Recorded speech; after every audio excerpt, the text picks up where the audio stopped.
Inside the Monroe Grand Hotel, the chandeliers scattered the early winter light across a ballroom polished to look like a memory of better times. Servers in black and white moved between round tables draped in cream linen, and a pianist near the south wall played something slow and unobtrusive. The charity gala, held that night to raise money for families who had lost their homes in a recent string of fires, had drawn close to 400 guests in tuxedos and floor-length gowns. Most had come because their accountants had told them to. A smaller number had come because they truly cared, and almost none had any idea that in a side parlor off the main hall, a man named Clinton Brooks was waiting to humiliate someone he barely understood. Clinton stood near the bar holding a glass of bourbon and adjusting a tie that cost more than he had earned in his first year out of trade school. Around him sat 4 colleagues from the maintenance contracting firm, all dressed in suits a size too tight, all already a little too loud. He had told them earlier that the joke would be perfect, that it would finally take the air out of the man they all secretly resented. The man, of course, was Corbin Reed.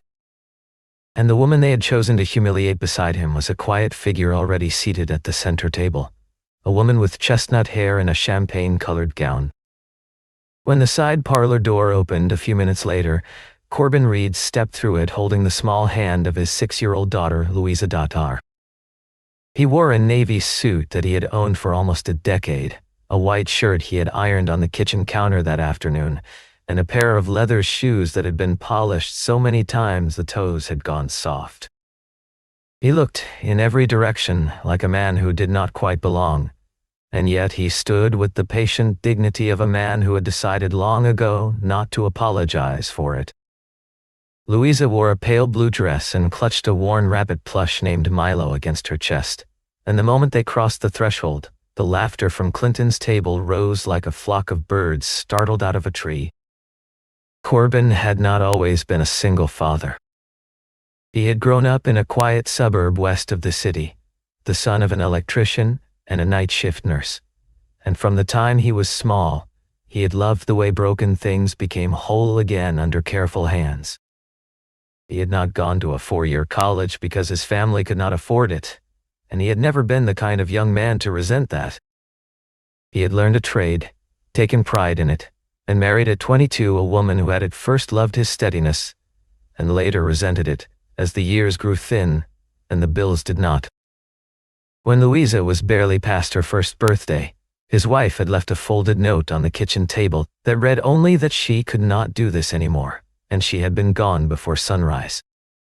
Corbin had stood for a long time in the hallway that morning, holding the note in one hand and the warm weight of his daughter in the other, and somewhere in the silence between those two things, he had decided what kind of father he would be. He would not be loud.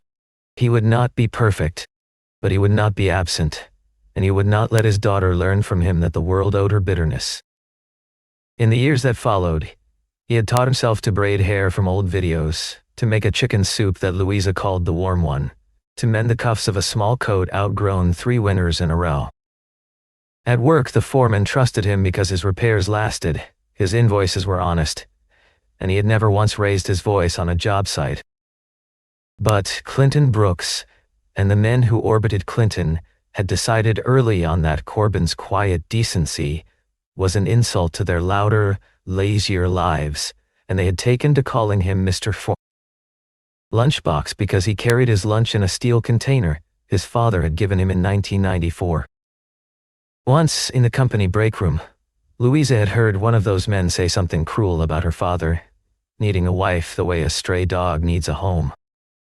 That night, in the small kitchen of their apartment, she had asked him if she made him hard to love, and he had set down his fork and looked at her for a long moment before telling her, very gently, that she was the reason he tried to be a man worth loving. He had remembered that conversation as he buttoned his suit jacket on the night of the gala. At the center table of the parlor, Adelaide Monroe sat with her hands folded carefully in her lap, the way a woman sits when she has been taught to hold still under inspection. She was 28 years old, with chestnut hair that fell in loose waves past her shoulders, and a champagne gown that caught the chandelier light along its narrow hem. She was, by any measure, a beautiful woman, but the kind of beauty she carried was not the kind that asked to be looked at. It was the kind that had survived being looked at the wrong way. 6 years earlier, Adelaide had been the daughter of a small-town hotelier, whose business partner had cheated him out of nearly everything he owned. Her father had died of a stroke 3 months after the loss. Her mother had grown ill the same winter, and Adelaide, then 22, had taken a job in the laundry room of a hotel her family had once supplied with linens. She had folded sheets for 50 hours a week and brought home the smell of bleach in her hair, and she had told no one that her last name had once meant something in those rooms.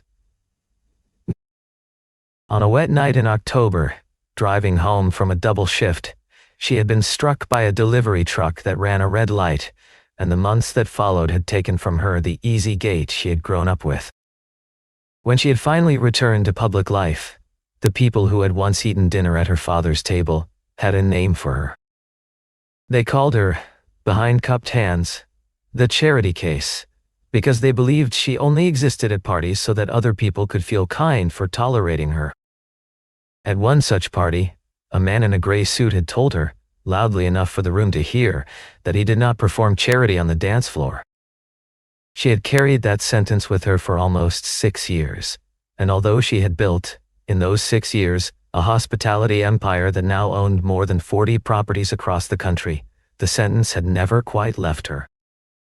She was at the gala that night because her company, Monroe Hospitality Group, had completed the purchase of the Monroe Grand Hotel that very morning. She had told her assistant she did not want to be announced. She had told the general manager, an older man named George Whitman, that she would be observing the property's culture from inside it. So she had taken a seat in the side parlor and asked for a glass of water, and she had watched the room the way a woman watches a familiar storm. Clinton Brooks had been waiting for his cue. The moment Corbin and Louisa stepped further into the parlor, Clinton rose from his seat, raised his glass, and called across the carpet in a voice meant to carry. He told the room that he was so glad Corbin had finally arrived, because he and the boys had found the perfect match for him, a woman so perfectly suited to a tired single father that the two of them might as well have been ordered from the same catalog. A few of the men at his table laughed before they had even understood the joke, and Adelaide, at the center table, did not look up. Corbin walked the length of the parlor in silence, with Louisa pressed close to his hip. He stopped a respectful distance from the center table, nodded at the seated woman, and said good evening with the calm courtesy he would have offered any stranger. Adelaide returned the nod without lifting her eyes, and Clinton, sensing the room was not yet hot enough, stepped forward to fan the flame. He announced, more loudly now, that this pairing was a gift to the city, a single father with no time for his own life, and a woman the city itself had decided to forget. He invited the room to raise their glasses to the couple of the year, and he added, with a wink, that no one else had wanted either of them, so it was only fair they had each other. The laughter that followed was thinner than he had hoped. A few of the older guests at neighboring tables had stopped chewing. One woman in a gray dress set her fork down and looked, for the first time, at the small girl standing beside Corbin's leg. Louisa did not understand all of the words, but she understood the shape of them. She tightened her grip on Milo, pressed her shoulder into the side of her father's thigh, and did not cry, because she had learned the way some children learn too early, that crying in public made certain kinds of men laugh harder. One of Clinton's friends, a heavy-set man with a thin mustache, glanced at Louisa and added, in a voice he meant to be charming, that the woman across the table could practice being a stepmother right away and save herself some time. The remark landed in the parlor like a glass dropped on tile. A waiter near the wall closed his eyes for a moment, as though the sound had struck him personally. And Corbin, who until that second had been weighing whether or not to leave the room with quiet finality, felt something inside his chest move from caution into resolve. He did not raise his voice. He did not turn toward Clinton's table. He bent down instead and whispered to Louisa to stand close beside him for just a moment, and then he stepped to the empty chair at Adelaide's table, drew it back, and offered it to her with the same simple gesture a son offers his grandmother on a Sunday afternoon. He pulled out a second chair for Louisa, settled the small girl into it, and placed Milo carefully on her lap.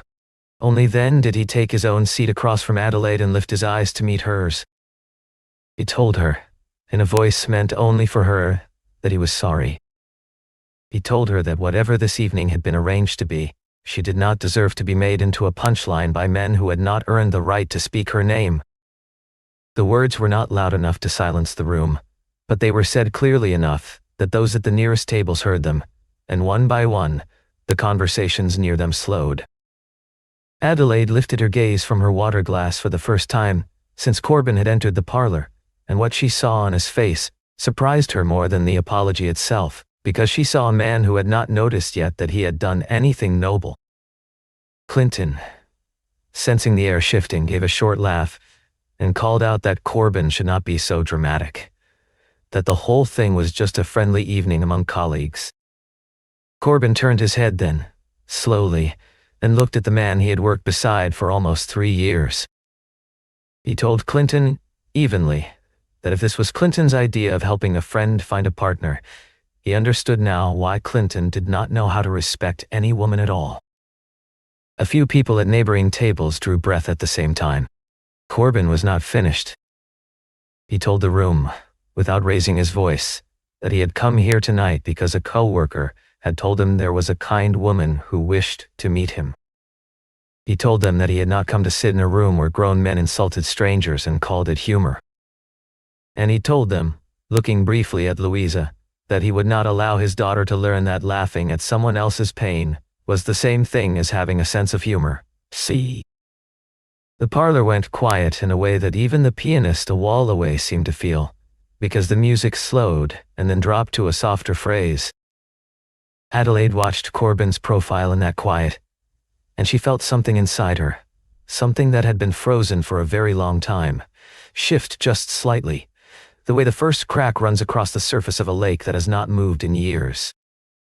He turned back to Adelaide once the silence had settled, and his tone changed entirely, becoming softer, almost private, although every guest within 20 feet had stopped pretending not to listen.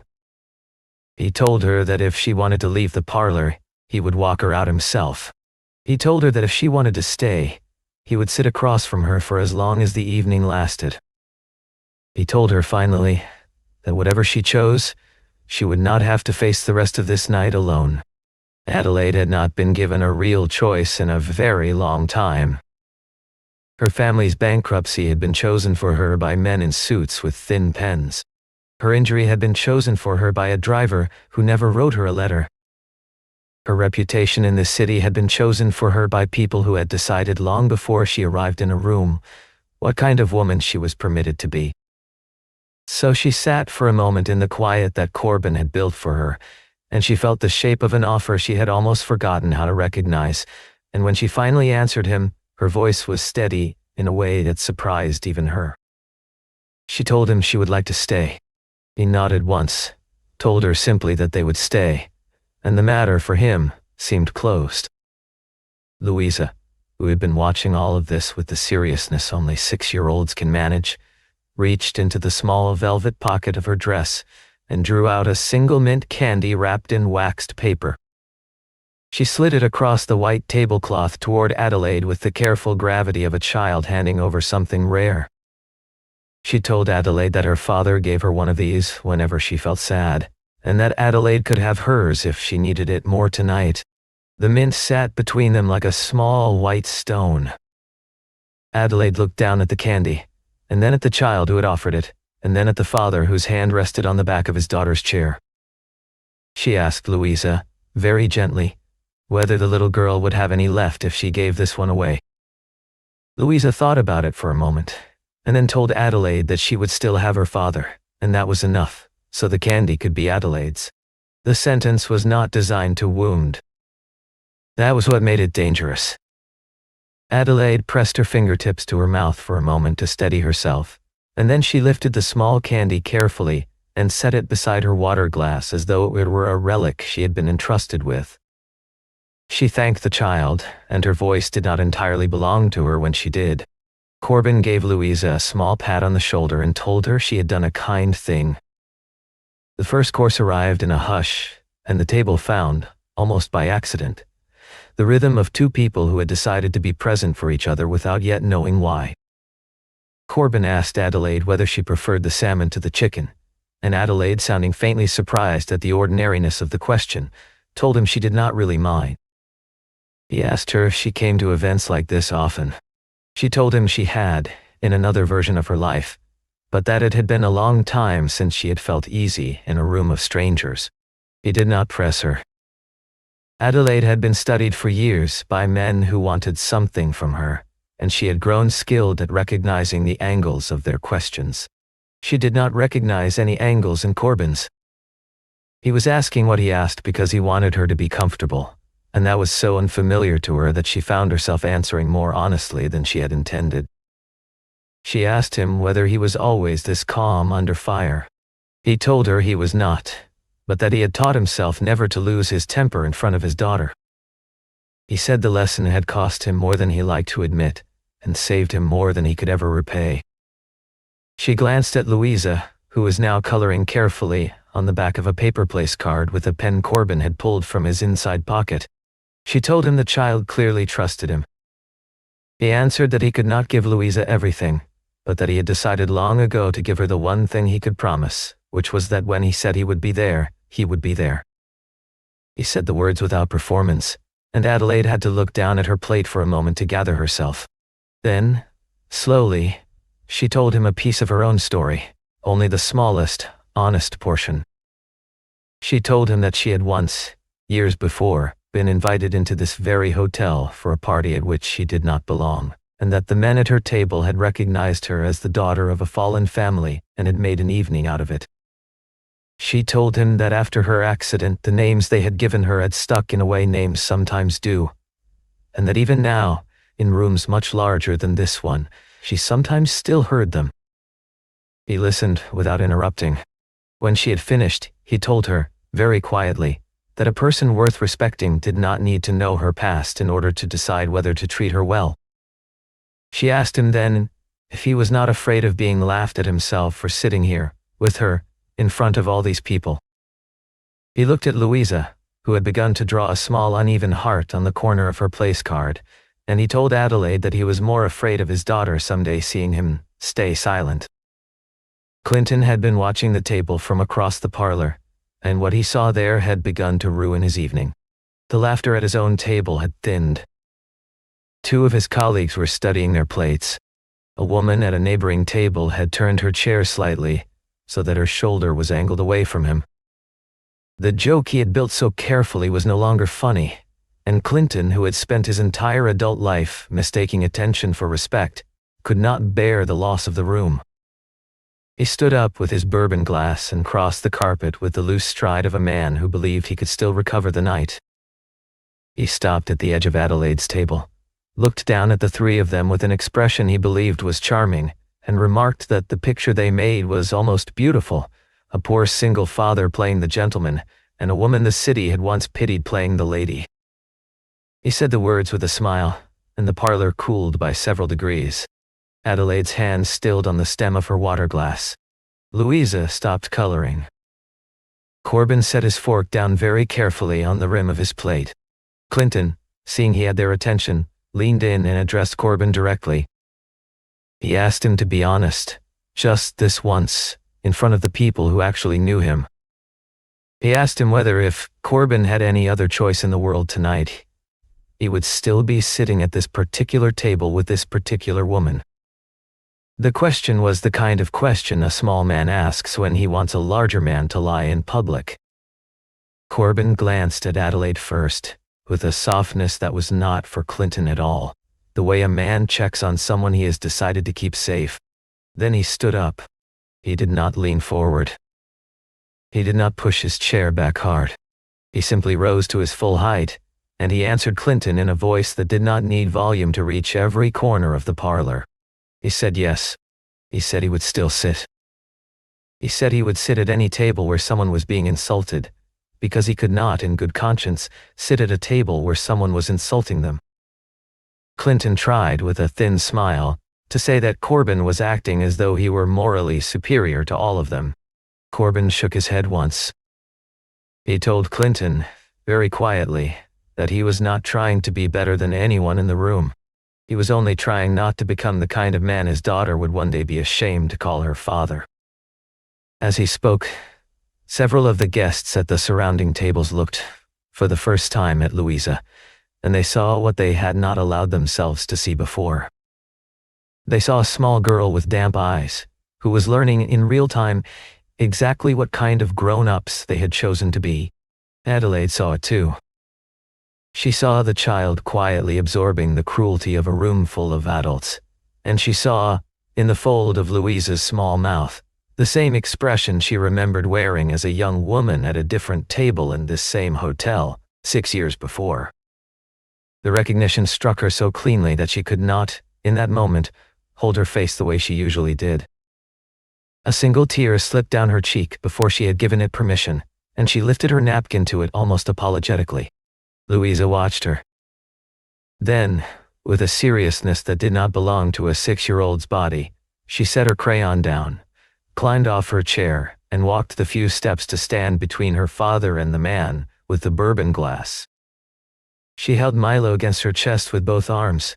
Her voice, when she spoke, was small, but it carried in the new quiet of the parlor like a note struck on glass. She looked up at Clinton and called him sir, because that was the word her father used when he spoke to men he did not respect but still chose to be polite to. She told him, without elaboration, that her father said grown-ups who were really kind did not make other people cry and then call it a joke. She said it the way a child reports a rule learned at school, only the certainty of someone who has been told something true. Then she turned, more carefully, toward Adelaide. She told her, very quietly, that she could see Adelaide was trying not to cry, and that it was all right, because she had already seen. She told Adelaide that if no one else wanted to sit with her, her father would sit, and so would she. She held out one small hand, palm up, the way children do when they are not yet sure if a friendship has been accepted. The parlor did not so much fall silent as remember how to be silent. The clatter of forks at distant tables stopped. The pianist let one note hang and did not begin the next. A woman in a long gray dress at the table by the window lifted a hand to her mouth and did not lower it for some time. Even the waiter, who had been pouring wine at the side of the room, set down the bottle very carefully, as though afraid of the sound. Adelaide took the small hand that had been offered to her. She did not trust her own voice, so she did not try to use it. Corbin knelt slowly and gathered Louisa back against him, and he told her, in a low and tender voice, that she did not need to say anything more, that he had heard her. He pressed his cheek briefly to the top of her head. Across the table, Adelaide was crying without sound, the way women cry who have not allowed themselves to cry in front of strangers in a very long time, and the room around them, almost without meaning to, was crying with her. The side parlor's doors opened then, not with drama, but with the quiet authority of a hinge that had been waiting all night to swing. The general manager of the Monroe Grand Hotel, a silver-haired man named George Whitman, stepped through the doorway with 2 assistants behind him. He had been searching for Adelaide for the better part of an hour, and his face, when he saw her at the center table with her napkin pressed to her cheek, slackened with concern and then sharpened with apology. He crossed to the table and bowed his head with a formality that did not belong to ordinary hotel work. He told her, calling her Miss Monroe, that he was sorry for the delay, that the board was waiting for her in the main hall, and that he had not realized she had taken her seat in this parlor instead. He asked her if she required anything before he escorted her back. A soft murmur ran through the parlor, the sound of people repeating one word to themselves and finding it unfamiliar in the new context. Clinton's mouth opened and did not, for a moment, manage to produce a sentence. He looked at George, then at Adelaide, then back again, and his face shifted through 3 different colors before settling on something close to gray. George Whitman saw Clinton then for the first time, and his eyebrows rose at the way Clinton was still standing over Adelaide's chair. He spoke, this time, for the benefit of the entire room, and he chose his words with the clean precision of a man who had spent 40 years in luxury hospitality. He told the parlor that Adelaide Monroe was the chief executive of Monroe Hospitality Group. He told them that her company had finalized the acquisition of the Monroe Grand Hotel that morning. He told them, with the smallest possible smile, that they were, all of them, her guests tonight. The parlor did not gasp. It did something quieter and more complete. It contracted. The older woman who had earlier whispered about Adelaide's family lowered her gaze into her wineglass. The heavy-set man with the thin mustache discovered something fascinating about the napkin in his lap. Clinton took a half-step backward, as though physical distance might rewrite the last hour. Adelaide rose from her chair. She lifted her napkin, set it neatly on the table, and adjusted the sleeve of her gown with the calm of a woman who had survived rooms far worse than this one. She did not raise her voice. She did not need to.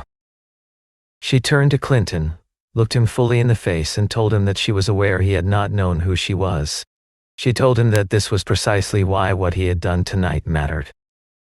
She told him that he had given himself permission to be cruel because he had decided in advance that she was no one. The sentence settled across the parlor like snow. Clinton tried, with the last of his composure, to call the entire incident a misunderstanding. He used the word joke 3 times in 2 sentences, the way drowning men use rope. War. Adelaide listened without interrupting, and when Clinton had finished, she answered him with a single line that she would later be quoted on in industry trade journals across the country. She told him that a joke was only a joke when the person it was aimed at could also laugh. She turned then to George Whitman. She asked him for the guest list of the side parlor, the name of the maintenance contracting firm currently under retainer with the property, and a full report on the standards by which staff, contractors, and guests were permitted to behave at any Monroe hospitality event. George nodded, took a pen from his jacket, and began to write. Clinton's 2 remaining colleagues at the bar quietly gathered their coats. What Adelaide did next was the thing that would define the story afterward. She did not raise her voice. She did not order anyone humiliated in return. She did not have Clinton dragged out by his collar, which would have been satisfying to almost everyone present and beneath her in every way that mattered. Instead, she addressed the parlor as a whole, and she told them, very simply, that elegance did not live in the chandeliers above their heads or in the cost of the wine on their tables. She told them it lived in how each of them, on any given night, chose to treat the people who could do nothing for them in return. The contract with Clinton's firm was terminated the following morning, on documented grounds of conduct unbecoming of a vendor at any Monroe property. Clinton himself was escorted from the parlor that night by 2 members of the event's security team, without incident and without ceremony. He left in the end, with the only thing that had ever truly mattered to him taken away, which was the audience that had, until that night, agreed to laugh on cue.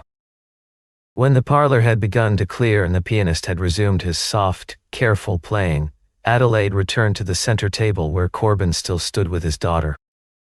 Louisa, who had grown tired by then, looked up at her with the small, anxious face of a child checking on a friend, and she asked Adelaide if she was still sad.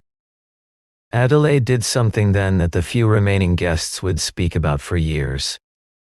She knelt, in her champagne gown and her thin heels, until she was at the same height as the child, and she told Louisa that she was still a little sad, but that thanks to her, she did not feel alone.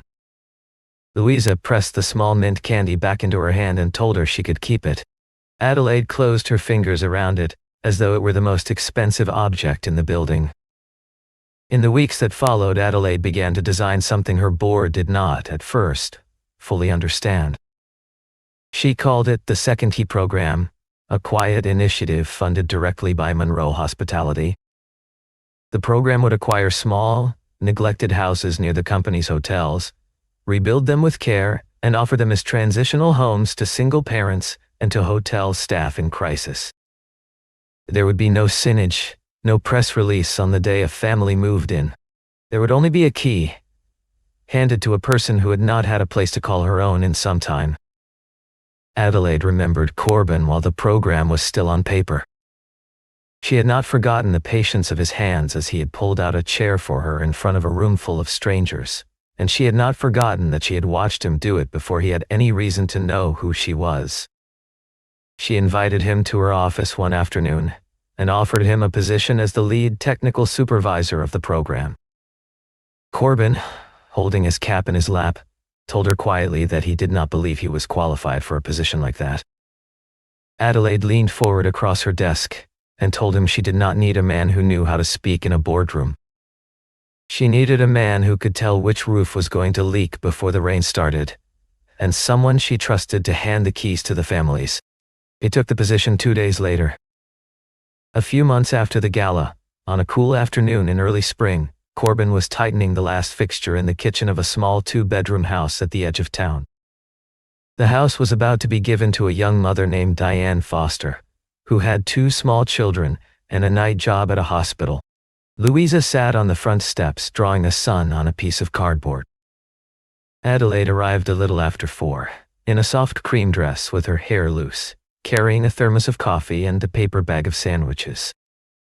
She was smiling more easily now than she had been at the gala. When Diane Foster received the key, she pressed it against her mouth for a long moment before she could speak. Corbin stood off to one side of the porch and did not step forward, because he had decided long before that day that good work did not need to be observed to be real. Louisa came running over and tugged at Adelaide's hand and asked her with great seriousness whether she still had the candy. Adelaide opened her small leather purse and lifted out the mint, slightly creased now from months of being carried. She told Louisa she had kept it as a way of remembering the night a small girl had taught a room full of grown-ups how to behave like adults. Corbin, watching from the porch, looked at his daughter and at the woman holding the candy, and he had to glance up at the sky for a long second before he could trust his face again. The story did not end with a wedding that day. It ended instead with 3 people standing on a porch as the sun went lower, a young mother carrying her children inside a house that finally had her name on the lease, and a quiet understanding among the adults on that porch that something had been built between them out of a single act of unexpected decency. If there was a lesson in any of it, the lesson was not that kindness is always rewarded. The most valuable kindness a person ever gives is the kindness offered to a stranger before knowing whether the stranger has anything to give in return. Corbin Reed had not known on the night of that gala that the woman across the table from him owned the building. He had only known that she was a person, that she was being hurt, and that his daughter was watching to see what kind of man her father was. That, in the end, had been enough.